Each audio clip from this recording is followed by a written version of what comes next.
ये कहानी आपका दिल छू लेगी। जब भी कोई लड़का उसे देखने आता तो वह लड़की ऐसा क्या छुपाती थी। वो सबसे कुछ छुपा रही थी, पर क्या? आखिर उस लड़के को कैसे पता चला? मेरा नाम अजीत है। मैं एक मैकेनिकल इंजीनियर हूँ। मैं स्वभाव से बहुत ही रिजर्व हूँ।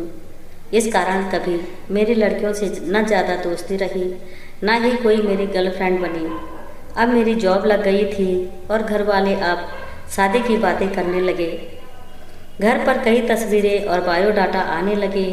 उसमें से मुझे अंजलि देखते ही पसंद आ गई। बायोडाटा से पता चल रहा था कि वो अच्छी पढ़ी लिखी थी। मैंने अपने घर वालों से कहा कि मुझे लड़की पसंद है। हम लोग अंजलि के घर उसे और उसके परिवार को देखने गए। फिर जब अंजलि चाय लेकर आई तो वो मुझे उसकी तस्वीर से भी ज़्यादा सुंदर लगी। खुले बाल और हल्के नीले रंग की साड़ी में वो बहुत ही सुंदर लग रही थी। फिर घर वालों ने हमें एक कमरे में बातें करने भेजा। कमरे में वो चुप थी। उसके चेहरे पर इतनी खुशी नहीं थी। मेरा दिल धड़क रहा था।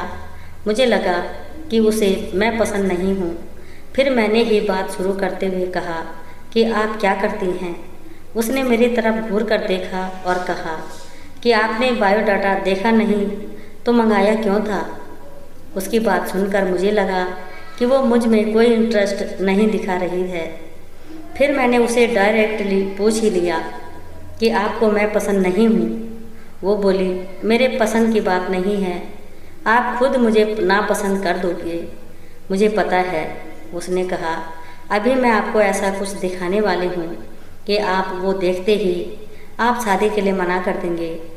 आपसे पहले दो को दिखाया, उन्होंने भी देखते ही मना कर दिया। यह कहकर उसने अपने खुले बाल जो पीछे थे उनको आगे किया। इतने में ही कमरे के बाहर से आवाज़ आ गई और उसकी माँ कमरे में आ गई। शायद उन्हें भी पता था कि वो हर लड़के के साथ ऐसी ही बातें करती है और कुछ बताती है। उसकी मम्मी ने कहा, चलिए बाहर सब आपका इंतज़ार कर रहे हैं। अंजलि ने अपनी माँ की तरफ देखा। मैं बाहर आ गया और बाहर मेरी माँ और पिता, जिन्हें भी मेरी शादी की जल्दी थी, वो भी मेरे मुंह से बस हाँ सुनना ही चाहते थे। मेरे आते ही मेरी माँ मुझे बाहर ले गई और पूछा कि क्या तुझे लड़की पसंद है। मैं मना नहीं कर पाया, लेकिन एक बात मुझे खटक रही थी कि आखिर वो क्या बताने वाली थी। उसकी मम्मी जिस तरह से जल्दी से कमरे में आई, मुझे बाहर ले गई। लगा ऐसा जैसे वो हमारी बातें ही सुन रही थी। मैंने शादी के लिए हाँ कर दी। मेरे घर वालों ने उन्हें हाँ में जवाब दे दिया, लेकिन अब मैं एक दुविधा में था कि मैं क्या करूं। मैंने उससे बात करना चाहा। मैंने उससे नंबर नहीं मांगा था। मैंने अपनी मम्मी को कहा कि आप बात करें और उसका नंबर ले लें। मम्मी ने अंजलि की मम्मी से फ़ोन पर बात की और अंजलि का नंबर मांगा, लेकिन उन्होंने यह कहकर मना कर दिया कि अंजलि का फ़ोन अभी ख़राब है। मम्मी यह भी कह रही थी कि वो शादी के लिए जल्दी कर रहे हैं। इन सब बातों से मेरे मन में कुछ अजीब सवाल आने लगे। एक शाम जब मैं ऑफिस में था तब मुझे एक अननोन नंबर से कॉल आता है। फ़ोन रिसीव किया तो अंजलि थी। वो बोली कि मम्मी ने मेरा फ़ोन ले लिया है। मैं कुछ बहाना करके अपने फ्रेंड के रूम पर आई हूँ। उसी के नंबर से फ़ोन कर रही हूँ। क्या आप मुझे अभी मिल सकते हो? मुझे वैसे भी उससे मिलना था। अंजलि के बताए एड्रेस पर जल्दी से पहुँच गया। वो उसकी फ्रेंड का रूम था।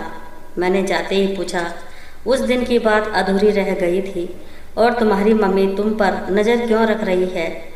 अंजलि बोली, मैं तुम्हें कुछ दिखाना चाहती हूँ, उसके बाद तुम्हारे सारे सवालों के जवाब मिल जाएंगे। अंजलि आज भी बाल खोल कर आई थी। वो पीछे मुड़ी और अपने खुले बालों को पीठ से आगे की ओर किया। तब मुझे पता चला कि वो क्या दिखाना चाहती थी। उसकी गर्दन पर एक टैटू था, सुयस नाम का। अंजलि बोली कि मैं एक लड़के से प्यार करती थी और हम दोनों शादी भी करना चाहते थे।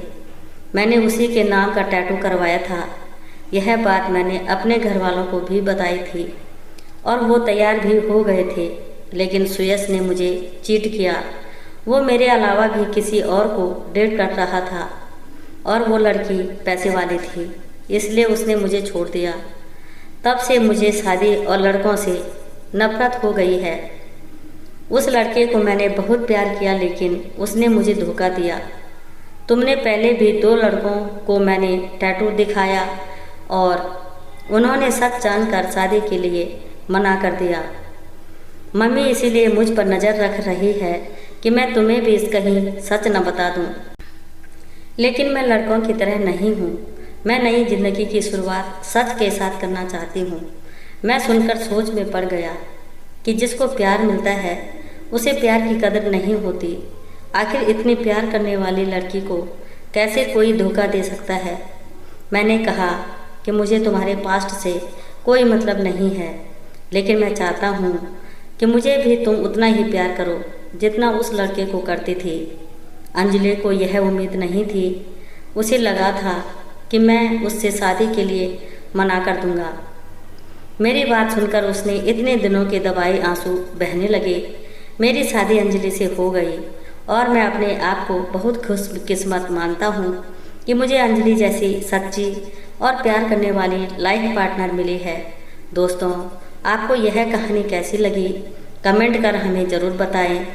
इसी तरह की अच्छी कहानी सुनने के लिए चैनल को सब्सक्राइब ज़रूर कर दें। जय श्री कृष्णा।